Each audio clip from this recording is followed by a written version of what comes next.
आज हम पढ़ने वाले हैं ज्योग्राफी का 5th चैप्टर, जिसका नाम है major domains of the earth, अर्थात पृथ्वी के प्रमुख परिमंडल। प्रमुख परिमंडल की बात करते हैं तो उस समय हमें जो अर्थ अपने अर्थ पे जो भी चीज़ें देखने को मिलता है उसके अकॉर्डिंग हम क्या क्या चीज़ें देखते हैं, जैसे पर्वत, पठार, मैदान, जहाँ हम घर में रह रहे हैं वो बिल्डिंग भी बनी हुई है ज़मीन पर, मतलब लैंड देखते हैं। उसके साथ साथ हम वाटर कवर्ड एरिया देखते हैं। उसके साथ साथ हम गैसेस वगैरह जो है, ये जैसे सांस ले रहे हैं तो आसपास कहीं ना कहीं हमारे आसपास गैस का आवरण बना हुआ है। इसका मतलब लिथोस्फीयर, एटमोस्फियर, बायोस्फीयर और उसके साथ साथ हम यहाँ पर बाकी अलग अलग चीज़ों के बारे में इसमें पढ़ने वाले हैं। तो आपको ये पता है कि हम इतनी बड़ी अर्थ पे रहते हैं, तो अर्थ पे रहते हैं तो बहुत सारी चीज़ें हम देखते हैं, पर्वत, पठार, मैदान से लेकर के हर चीज़, मतलब हम ऊपर से नीचे तक जो भी अर्थ पर आसपास अपने सराउंडिंग में देखते हैं वो पूरे के पूरे पार्ट को हम इसमें इसका स्टडी करने वाले हैं। अब बात ये आती है कि यहाँ पर जो अलग अलग पार्ट हम देखते हैं, मतलब अर्थ के अलग अलग कंपोनेंट के बारे में बात करते हैं। तो कंपोनेंट क्या है? कंपोनेंट मतलब जो अर्थ पर जो पाए जाने वाले अलग अलग कुछ चीज़ें, जैसे एग्जाम्पल के लिए जैसे जितना भी हम लैंड पार्ट देखते हैं, माउंटेन, उसके साथ साथ प्लेट्यू, प्लेन्स, ये बहुत सारी चीज़ें देखते हैं। अब इसमें से हमें ये पता चलना चाहिए कि जो लैंड पार्ट में जितने भी जो चीज़ें आती है वो क्या कहलाती है। तो लैंड मतलब इसको हम कहेंगे लिथोस्फीयर। लिथोस्फीयर अर्थात भूमंडल, भूमंडल या स्थलमंडल। अब ये स्थलमंडल होता क्या है? स्थलमंडल अर्थात पृथ्वी का ठोस भाग भूमंडल कहलाता है।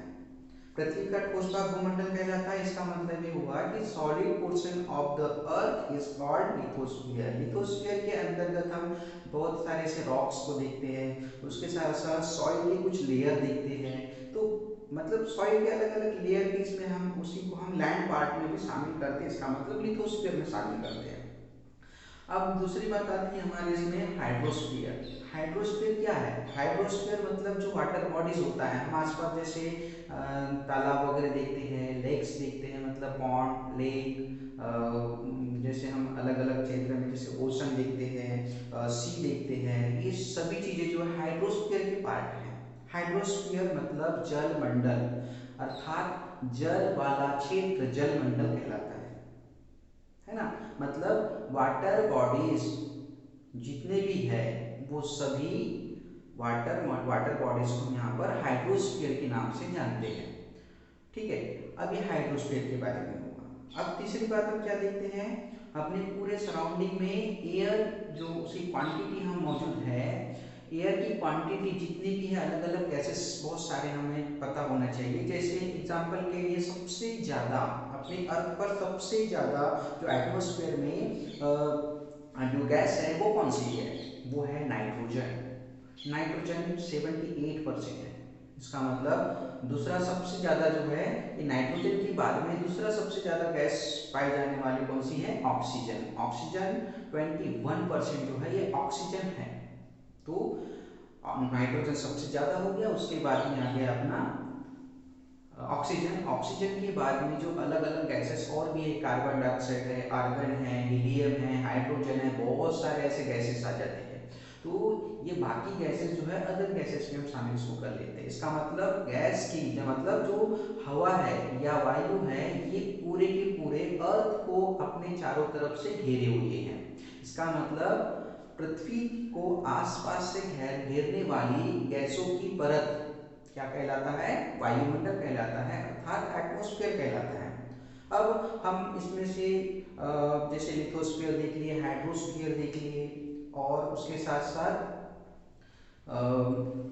एटमॉस्फेयर देख लिए। अब इसमें से चौथी जो चौथी जो डोमेन्स बताई गई है, जो परिमंडल बताया गया है, वो चौथा परिमंडल क्या है? तो चौथा परिमंडल है हमारा बायोस्फीयर। बायोस्फीयर अर्थात जीवमंडल। अब जीवमंडल क्या है? जीवमंडल अर्थात जितने भी लिविंग थिंग्स हैं अर्थ पर, जितने भी जीव जंतु हैं यहाँ पर, ये पूरे के पूरे जीवमंडल के पार्ट हैं। इसका मतलब ये हुआ कि जीवमंडल वाला कौन सा क्षेत्र हुआ फिर यहाँ, मतलब जहां पर जीवों के लिए अनुकूल दशाएं होती है, सुटेबल कंडीशन यहाँ प्रोवाइड की जाती है या फिर नेचर के द्वारा जो अवेलेबल है, जैसे लैंड, वाटर, एयर, ये सभी जीवों के लिए बहुत ही इंपॉर्टेंट होता है। इसका मतलब सभी जीवों के लिए इंपॉर्टेंट है, इससे क्या मतलब है कि हम इनके बिना जीवित नहीं रह सकते। इसका मतलब हमें यहाँ पर लैंड, रहने के लिए जमीन चाहिए, हम पानी के अंदर तो नहीं रह सकते, हमें रहने के लिए जमीन चाहिए। दूसरी बात क्या होती है, पानी। पानी हमारे लिए, हमारे लाइफ के लिए बहुत ही नेसेसरी है, बहुत ही आवश्यक है। तीसरी बात हमें क्या चाहिए, हवा, मतलब जो गैस हम लेते हैं, मतलब ऑक्सीजन ले रहे हैं, तो ऑक्सीजन लेने के हिसाब से या कार्बन डाइऑक्साइड हो, नाइट्रोजन हो, कोई भी चीज हो, यहाँ पर जो हवा हम लेंगे, ऑक्सीजन लेते हैं, हम तभी जिंदा रह पाते हैं। तो इसका मतलब जितने भी लिविंग थिंग्स हैं वो ज़्यादा से ज़्यादा ऑक्सीजन ही लेता है। तो इसमें जो ऑक्सीजन का प्रमाण यहाँ पर जितना ज़्यादा होगा उतना हमारे लिए बहुत ही अच्छा होगा। तो ये आ जाता है हमारे तीन जो परिमंडल है या डोमेन्स है, इसमें हमने बता दिए एटमॉस्फेयर, लिथोस्फीयर, हाइड्रोस्फीयर, ये तीनों का इंटरेक्शन जहाँ होता है, मतलब जल, स्थल और उसके साथ साथ हवा या वायु, इन तीनों का कॉम्बिनेशन पार्ट जहाँ होता है वहां पर जीव जीवित रहते हैं। इसका मतलब वो बायोस्फीयर कहलाता है। तो ये तीनों पार्ट मिल करके चौथा पार्ट जो है वो निर्माण करते हैं, चौथा जो डोमेन्स है मतलब जीवमंडल है, इसका निर्माण करते हैं। अब बात आती है इसमें से सबसे पहला पार्ट जो हमने अभी भी बताया है, लिथोस्फीयर। अब ये लिथोस्फीयर क्या है, तो हमने पहले भी बता चुके हैं कि solid portion of the earth is called lithosphere, मतलब पृथ्वी की ठोस भाग को स्थल मंडल या भूमंडल या लिथोस्फीयर के नाम से जाना जाता है। अब ये लिथोस्फीयर के अंतर्गत हम ये देखते हैं कि सॉइल की पतली परत या उसके साथ साथ हम यहाँ पे रॉक्स और ये जो जमीन में जो न्यूट्रिएंट्स होते हैं, न्यूट्रिएंट्स मतलब जो पौष्टिक तत्व होते हैं, इनके आधार पर ये पूरे के पूरे चीजों को इस लिथोस्फीयर के अंतर्गत मतलब भूमंडल के अंतर्गत शामिल किया जाता है। तो अब यहाँ पर हम बात कर रहे हैं सॉलिड पोर्शन की। अब ये सॉलिड पोर्शन वास्तव में लिथोस्फीयर को हम दो पार्ट में इसको डिवाइड करते हैं, मतलब लिथोस्फीयर को दो पार्ट में कहाँ कहाँ डिवाइड कर रहे हैं। जैसे सबसे पहला जो ठोस जमीन होता है, ठोस जमीन मतलब रॉक्स या सॉइल, ये इस टाइप की जो देते हैं, मतलब ये लिथोस्फीयर है। तो लिथोस्फीयर के दो जो हम दो पार्ट में इसको डिवाइड कर रहे हैं, तो कौन से इसमें आ जाएगा, सबसे पहले कॉन्टिनेंट। कॉन्टिनेंट आप सभी को पता है कि हम जहाँ रहते हैं, हम जिस देश में रहते हैं वो देश एक महाद्वीप का हिस्सा होता है, मतलब एक कॉन्टिनेंट्स का पार्ट होता है। और कॉन्टिनेंट्स के पार्ट के हिसाब से अगर देखा जाए तो कॉन्टिनेंट, अलग अलग कॉन्टिनेंट हम यहाँ वर्ल्ड के हिसाब से कितने कॉन्टिनेंट है वो आगे हम बताने वाले हैं। तो इसमें सबसे पहले हम कॉन्टिनेंट्स पार्ट इसमें शामिल करते हैं क्योंकि सॉलिड पोर्शन है ये। उसके बाद में दूसरा पार्ट है यहाँ पर ओशन, है ना, ओशन बेसिन। अब ओशन बेसिन मतलब होता है जो जो समुद्री तल जो होता है, जैसे मान के चलो जितना महासागर वाला जो क्षेत्र है उसके अंदर भी सॉलिड पोर्शन होता है, मतलब एक कठोर परत होती है, और कठोर परत को हम लिथोस्फीयर कहते हैं। इसका मतलब लिथोस्फीयर को दो पार्ट में डिवाइड किया गया है, कंटिनेंट एंड ओशन बेसिन। ठीक है, ये दोनों चीजें हो गई। अब यहाँ पे हम बात करते हैं जैसे समुद्र की या फिर लिथोस्फीयर में हम जहाँ अलग अलग आसपास देखते हैं तो किसी की हाइट कम होती है, किसी प्लेस की हाइट ज़्यादा होती है। इसका मतलब यहाँ पर कहीं ना कहीं ऊबड़ खाबड़ जमीन की ऊंचाई, हम हाइट की बात कर रहे हैं, ठीक है, तो हाइट के अनुसार अगर देखा जाए तो हर कंटिनेंट की हाइट बिल्कुल सेम नहीं है, ना ही उसकी ऊंचाई बिल्कुल हर जगह पे देखा जाए तो कहीं ना कहीं बिल्कुल डेप्थ होती है और कहीं ना कहीं बहुत ज़्यादा हाइट वाली होती है। अब इसमें अगर हम बात करें कि जो अगर मैं क्वेश्चन पूछूं कि जो सबसे जो हमारी जो लेवल होती है, अर्थ की जो लेवल होती है, अर्थ सरफेस की जो लेवल होती है, उसके हाइट को हम अगर मेजर करना है तो हम ऐसा कौन सा स्केल है जिससे हम उसकी हाइट मेजर करते हैं। तो मीटर भी आपको पता है, मीटर है, फीट है इस हिसाब से हम उसको हाइट को है हम गेसिंग कर सकते हैं। दूसरी बात क्या होती है, जैसे एग्जांपल के लिए और बता देता हूँ कि जो हमारी हाइट होती है वो एक्चुअली में गिनी कहाँ से जाती है, मतलब कहाँ से मेजर करते हैं हम? क्या हम माउंटेन एरिया से मेजर करेंगे या प्लेटो एरिया से करेंगे या फिर प्लेन एरिया से करेंगे? मतलब पर्वत पठार मैदान यहाँ से हाइट नहीं गिना जाता है। तो इसमें कमेंट बॉक्स में मुझे ये बताना है कि हमारे जो अर्थ पर जो हाइट गिनी जाती है वो एक्चुअली में उसका जीरो कहाँ से माना जाता है, फिर उसके बाद में 1 2 3 4 ऐसे बढ़ती जाती है। या फिर अगर हमको डेप्थ गिनना है तो इस लेवल से कौन सा ऐसा लेवल है जहां से जीरो से फिर नीचे 1 2 3 4 इससे बढ़ते जाता है, तो मुझे कमेंट बॉक्स में लिख करके बता देना है। अब इसके बाद में यहाँ पर हम बात कर रहे हैं जो हाइट के बारे में, तो हाइट में सबसे ज्यादा हाइट, वर्ल्ड की हाईएस्ट पॉइंट कौन सी है? तो हाईएस्ट पॉइंट जो है वो है हमारा माउंट एवरेस्ट का। तो माउंट एवरेस्ट क्या है? ये विश्व का सबसे ऊंचा पर्वत है। तो विश्व का सबसे ऊंचा पर्वत हमने बता दिए माउंट एवरेस्ट। इसकी हाइट कितनी है? तो हाइट की अगर हम बात करते हैं तो इसकी हाइट है 8848 मीटर। ठीक है, 8848 मीटर। अब दूसरी हम बात करते हैं, ये सबसे ऊपर वाला हो गया, मतलब जिस लेवल से हमने ऊपर वाले हिस्से को गिने हैं वो उसका सबसे टॉप मोस्ट, मतलब जो हाईएस्ट वाला जो प्लेस है उसके हिसाब से हमने उसकी हाइट बता दी। अब बात आती है जहां से हम जीरो ले रहे हैं, क्या उसकी गहराई भी सबसे ज्यादा होनी चाहिए जहां पे है अर्थ पे? ऐसा कौन सा स्थान है, ऐसा कौन सा प्लेस है जो सबसे ज्यादा डीपेस्ट है, सबसे ज्यादा गहरा है? अब सबसे ज्यादा गहरा जो है यहाँ पर एक बात करेंगे तो ये ओशन के अंदर एक प्लेस है जिसको कहा जाता है मेरियाना ट्रेंच या मरीना ट्रेंच। ठीक है, तो मरीना ट्रेंच जो कहां पर है? ये पैसिफिक ओशन के अंदर। और आपको पता होगा जो मरीना ट्रेंच की जो सबसे ज्यादा गहरी, ये कितनी, मतलब इसकी गहराई कितनी है, इसकी डेप्थ कितनी है?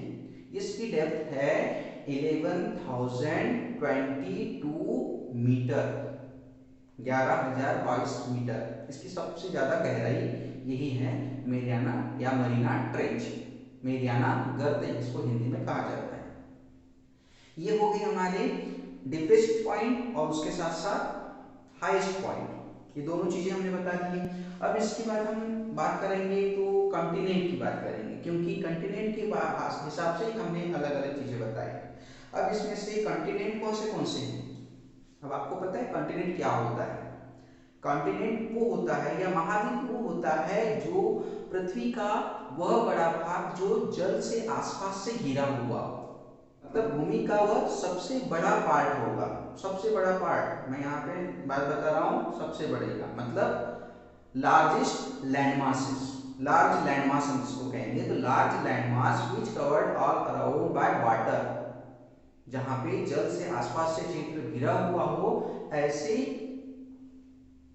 भूमि के क्षेत्र को यहाँ पर कॉन्टिनेंट या महाद्वीप कहा जाता है। अब ये महाद्वीप के बारे में हमने बताया। अब वहां पर मैं एक और नाम बता देता हूं, जैसे आइलैंड। महाद्वीप बता दिए, अब आइलैंड क्या होता है? आइलैंड जिसको हिंदी में कहा जाता है द्वीप। हम पहले महाद्वीप के बारे में बताए, मतलब कॉन्टिनेंट के बारे में बताए, और दूसरा पार्ट हम बता रहे हैं द्वीप के बारे में, मतलब आइलैंड के बारे में। तो आइलैंड क्या है?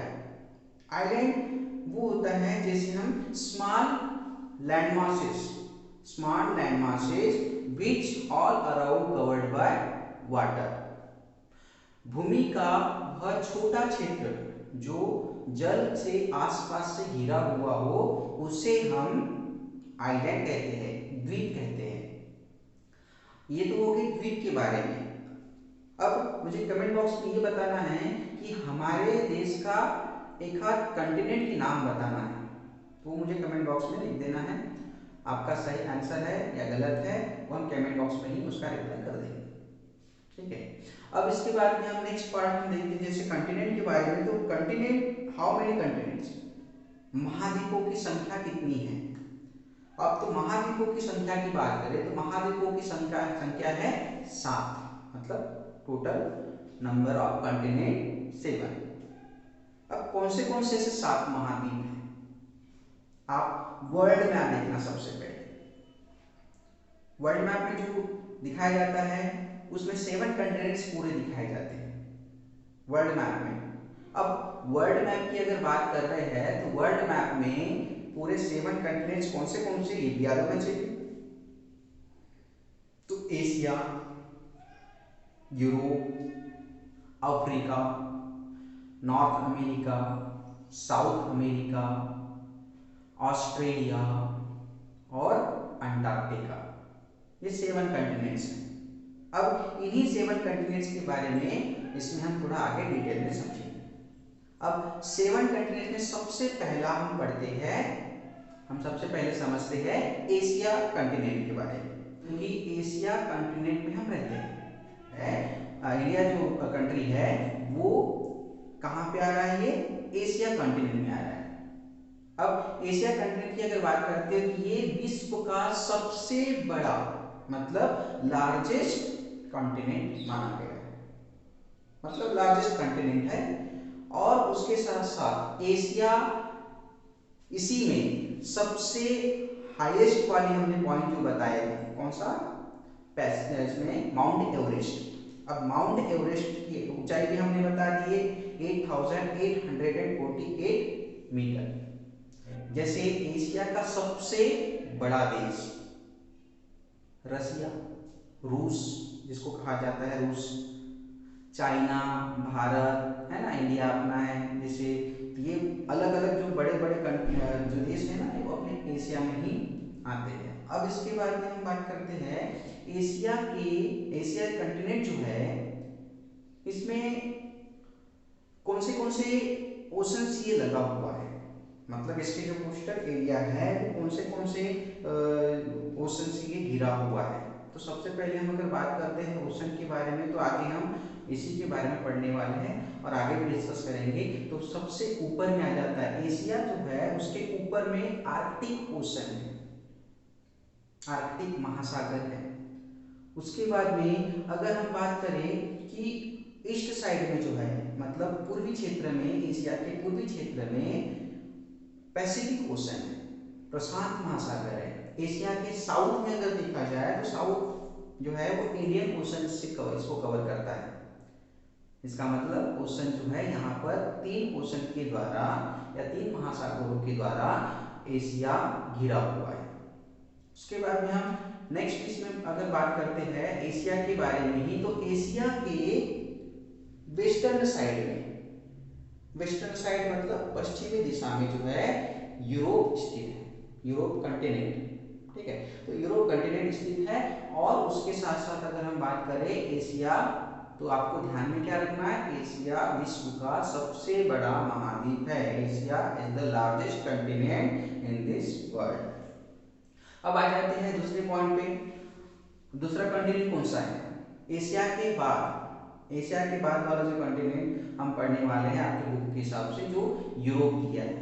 अब ये यूरोप, अगर हम बात करते हैं यूरोप की, तो मैं आपको ये बता देना चाहता हूँ कि एशिया और यूरोप ये दोनों के कंबाइंड पार्ट को क्या कहते हैं, दोनों का मिला हुआ क्षेत्र, उसके आसपास के क्षेत्र को हम क्या कहेंगे, तो इसको कहा जाता है यूरेशिया।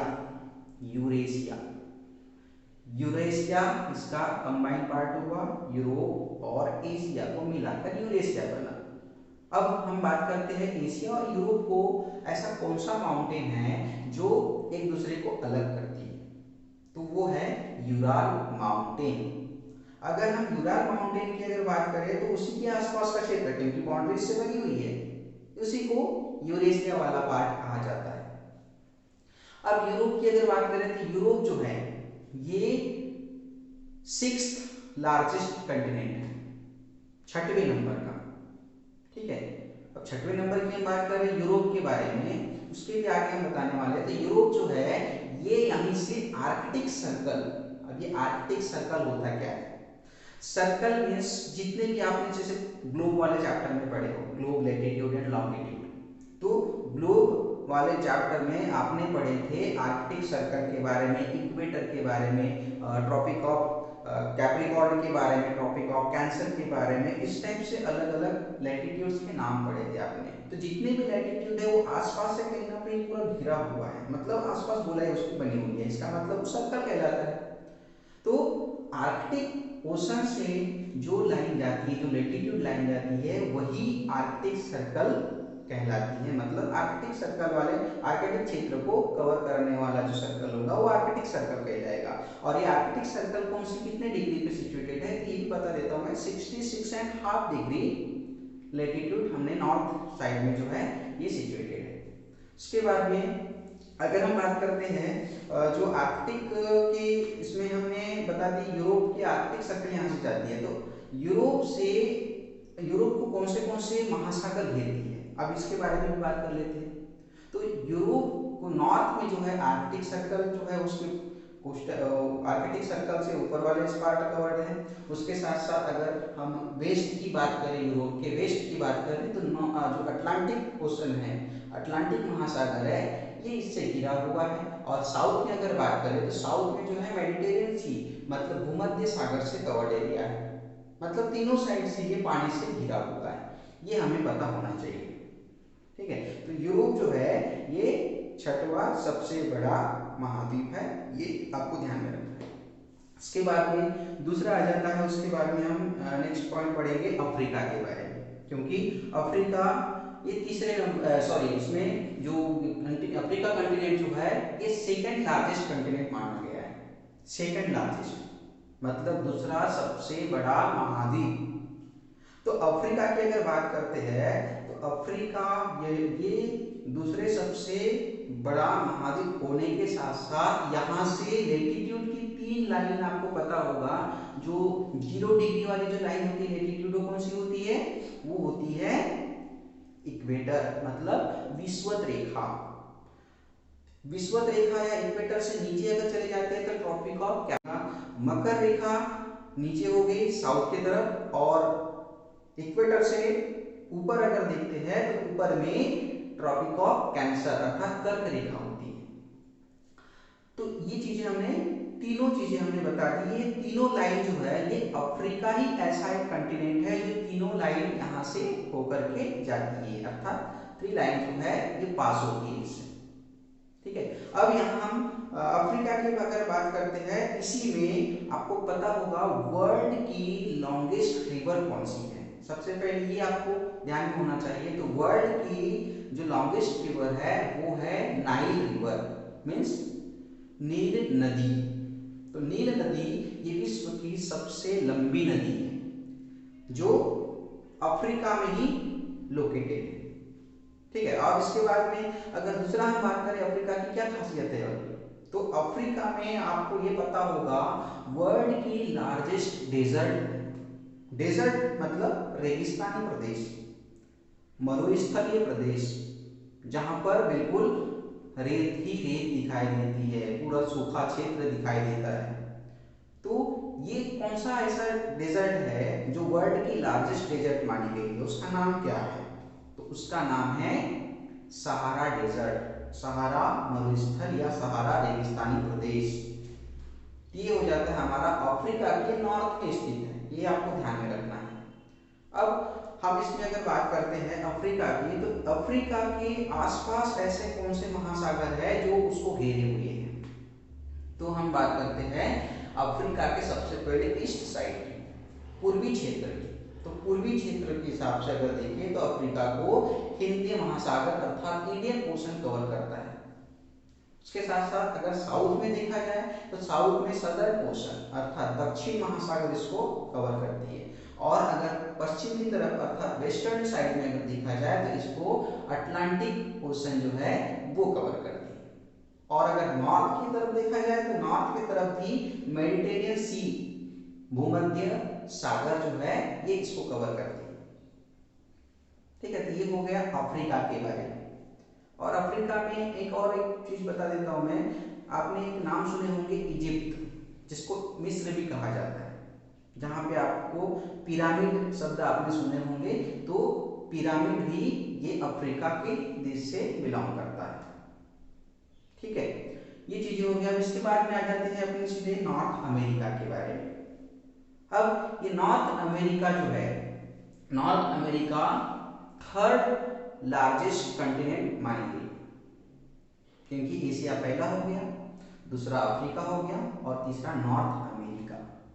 अब नॉर्थ अमेरिका की अगर बात करें तो नॉर्थ अमेरिका की सबसे लंबी पर्वतमाला, मतलब लॉन्गेस्ट माउंटेन रेंज कौन सी है?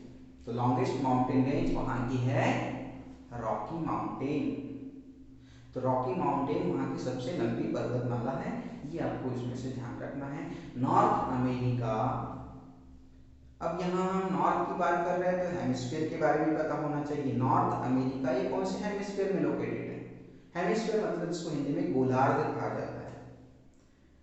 तो ये नाम से ही समझ में आ रहा है नॉर्थ अमेरिका, तो ये नॉर्दर्न हेमिस्फीयर में, नॉर्थ हेमिस्फीयर में, उत्तरी गोलार्ध में स्थित है। और ये उत्तरी गोलार्ध के साथ साथ जो है ये दक्षिण से भी कनेक्टेड है, मतलब साउथ अमेरिका से भी कनेक्टेड है। तो नॉर्थ अमेरिका और साउथ अमेरिका दोनों एक दूसरे से कनेक्टेड है। उसके साथ साथ ये कौन सा ऐसा प्लेस है जहां से कनेक्टेड है ना, कौन सा स्थान है या क्या कहते हैं उस स्थान को जहां से ये आपस में मिलती है, उसको कहा जाता है पनामा स्थमस, पनामा स्थल संधि। ठीक है, तो यहाँ पर हमने दोनों चीजों के बारे में बता दिए, नॉर्थ अमेरिका किससे कनेक्ट हो रहा है ना, और कौन सा उसको क्या कहते हैं जिससे कनेक्ट हो रहा है ये, और उसके साथ साथ हमने रॉकी माउंटेन के बारे में बता दिए। अब बात आती है कि जो नॉर्थ अमेरिका जो है ये ऐसा कौन सा वाटर बॉडी जो है इसको कवर कर रही है? तो नॉर्थ अमेरिका के नॉर्थ में, उत्तर में ये आर्कटिक ओशन जो है इसको कवर करती है। उसके बाद में नॉर्थ अमेरिका के ईस्टर्न साइड में जो है अटलांटिक ओशन, मतलब नॉर्थ अटलांटिक, उत्तर अमेरिका के पूर्वी साइड में अटलांटिक महासागर ये इसको कवर कर रही है। और नॉर्थ अमेरिका के वेस्टर्न साइड की अगर हम बात करें, पश्चिम दिशा की अगर बात करें, तो ये किससे कवर करती है? ये होती है पैसिफिक ओशन से कवर होती है। ठीक है, ये हो गया नॉर्थ अमेरिका के बारे में जानकारी। इसके बाद में आ जाते हैं साउथ अमेरिका। अब यहाँ पर फर्स्ट सबसे बड़ा कंटिनेंट हो गया एशिया, दूसरा हो गया अफ्रीका, तीसरा हो गया नॉर्थ अमेरिका, और फोर्थ वाला नंबर का है, मतलब फोर्थ लार्जेस्ट कंटिनेंट माना गया है साउथ अमेरिका को। तो साउथ अमेरिका जो है ये, इसमें अगर हम जानकारी की बात करते हैं तो एशिया, सॉरी, वर्ल्ड का सबसे लॉन्गेस्ट माउंटेन रेंज यहाँ पर है। अब ये वर्ल्ड का लॉन्गेस्ट माउंटेन रेंज कौन सा है? इसका जो लॉन्गेस्ट माउंटेन रेंज का नाम है एंडीज। एंडीज पर्वतमाला विश्व की सबसे बड़ी पर्वतमाला है। उसके बाद में अगर हम बात करें कि वर्ल्ड की लार्जेस्ट रिवर, मैं यहाँ पे पहले तो लॉन्गेस्ट के बारे में बताया, लॉन्गेस्ट रिवर के बारे में, मतलब विश्व की सबसे लंबी नदी नील नदी है, लेकिन सबसे बड़ी अर्थात जिसकी विड्थ बहुत ज्यादा हो, सबसे चौड़ाई वाली जो नदी है वो वर्ल्ड की जो लार्जेस्ट रिवर मानी गई है उसका नाम है अमेज़न। तो अमेज़न रिवर ये वर्ल्ड की लार्जेस्ट रिवर है, ये आपको ध्यान में रखना है। तो ये हो गया अमेज़न के बारे में, ये जो है साउथ अमेरिका में ही लोकेटेड है। ठीक है, तो ये हो गया हमारा दोनों, एक तो एंडीज और दूसरा अमेज़न रिवर। इसके बाद में हम अगर बात करें तो ये साउथ अमेरिका जो है ये सदर्न हेमिस्फीयर में लोकेटेड है, अर्थात इक्वेटर से सबसे ज्यादा पार्ट जो है उसका साउथ में ही जाता है, इसीलिए उसको सदर्न हेमिस्फीयर या साउथ हेमिस्फीयर में लोकेटेड है ये कहा जाता है। इसके बाद में अगर साउथ अमेरिका को आसपास से अगर ओशन कवर के बारे में बात करें, महासागर कौन सा ऐसा महासागर है जो इसको आसपास से घेर रही है, तो साउथ अमेरिका का साउथ वाला पार्ट में साउथ ओशन, सदर्न ओशन या दक्षिणी महासागर इसको कवर करती है साउथ में। ईस्ट की बात करें, मतलब पूर्वी क्षेत्र की बात करें, तो पूर्वी क्षेत्र में जो है यहाँ पर कवर कर रही है अटलांटिक ओशन। और वेस्ट की बात करें तो यहाँ पर आ जाता है, वेस्ट से कवर कर रही है पैसिफिक ओशन अर्थात प्रशांत महासागर। ठीक है, तो ये चीजें हमने साउथ अमेरिका के बारे में बता दी। तो साउथ अमेरिका और नॉर्थ अमेरिका ये दोनों आपस में कनेक्टेड है, इसके बारे में आपको पता होना चाहिए। अब आ जाते हैं सीधे ऑस्ट्रेलिया। ऑस्ट्रेलिया जो है ये सबसे छोटा, मतलब सबसे छोटा कंटिनेंट है, स्मॉलेस्ट कंटिनेंट है। वर्ल्ड की स्मॉलेस्ट कंटिनेंट ऑस्ट्रेलिया है, ये आपको ध्यान में रखना है। ऑस्ट्रेलिया ये आसपास से वाटर बॉडीज से घिरा हुआ है, इसीलिए इसको आइलैंड कंट्री भी कहते हैं, द्वीपीय देश भी कहा जाता है। तो ये चीजें हो गई ऑस्ट्रेलिया के। इसमें आसपास से कौन से ऐसे ओशन है जिसको कवर कर रही है, तो यहाँ पर हम देखेंगे एक तो पैसिफिक ओशन है ईस्ट साइड में, और ईस्ट साइड में पैसिफिक ओशन, साउथ में सदर्न ओशन, और वेस्टर्न साइड में अगर देखें तो इंडियन ओशन है। तो ये आसपास से तीनों महासागर इसको पूरा वाटर बॉडी से घेरने का काम करती है। ठीक है, तो ये हो गया ऑस्ट्रेलिया के बारे में। अब यहाँ पर हम बात करते हैं अंटार्कटिका की। अंटार्कटिका, अब आपको पता होगा अंटार्कटिका नाम सुनते ही जो है बिल्कुल आइस कवर्ड एरिया का ध्यान आता है, मतलब पूरा का पूरा बर्फीली प्रदेश। अब बर्फीली प्रदेश का मतलब जहां पे पूरा आइस से एरिया पूरा पूरा कवर हो। आप मैप में भी देखोगे वर्ल्ड मैप में तो ये सफेद दिखाई देगा, मतलब व्हाइट कलर का दिखाई देगा। व्हाइट क्यों दिखाई दे रहा है, क्योंकि ये आइस से कवर्ड एरिया है, मतलब बर्फ से ढका हुआ क्षेत्र है। और यहाँ पर पॉपुलेशन ना के बराबर, ना के बराबर इसका मतलब वहां पर कोई भी परमानेंटली रहना नहीं चाहता है। और परमानेंटली नहीं रहना चाहता है इसका मतलब सेटलमेंट वहां बिल्कुल नहीं है, पॉपुलेशन सेटलमेंट हमको बिल्कुल नहीं दिखाई देता है।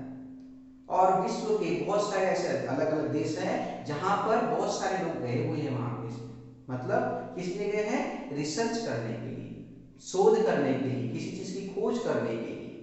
अब साउथ जो अंटार्कटिका है, अंटार्कटिका जो है ये अगर हम बात करें तो ये 5th लार्जेस्ट कंटिनेंट माना गया है, 5वां सबसे बड़ा महाद्वीप माना गया है।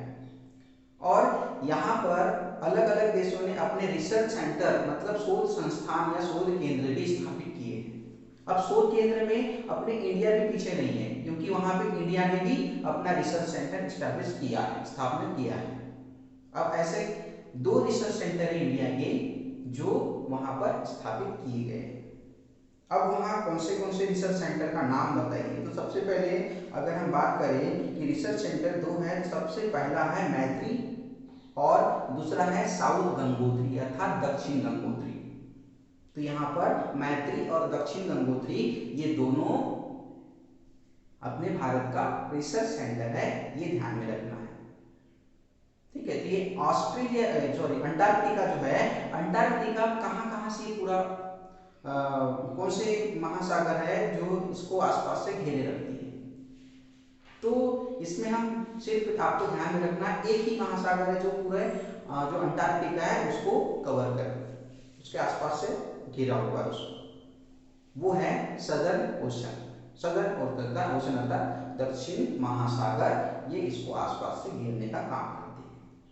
और अंटार्कटिका ये जो है इसमें सबसे सेंटर पॉइंट पे साउथ पोल भी सिचुएटेड है। साउथ पोल दक्षिणी ध्रुव सबसे बीचों बीच। और अंटार्कटिका का नाम अंटार्कटिका क्यों पड़ा, क्योंकि आपको पता है ग्लोब में आप जब देखते हो तो ऊपर में जो है नॉर्थ पोल होता है, नीचे साउथ पोल होता है। तो नॉर्थ पोल के साइड में आपको पता होगा वहां आर्कटिक है, आर्कटिक के अपोजिट डायरेक्शन में अंटार्कटिक है। तो अपोजिट को इंग्लिश में एंटी कहा जाता है, तो एंटी आर्कटिक मतलब आर्कटिक के अपोजिट डायरेक्शन वाला क्षेत्र, मतलब अंटार्कटिक। ठीक है, तो आज के लिए फिलहाल इतना ही। नेक्स्ट टाइम जो है हम इसके दूसरे पार्ट पे डिस्कस करने वाले हैं, तो दूसरे वीडियो को भी देख लेना।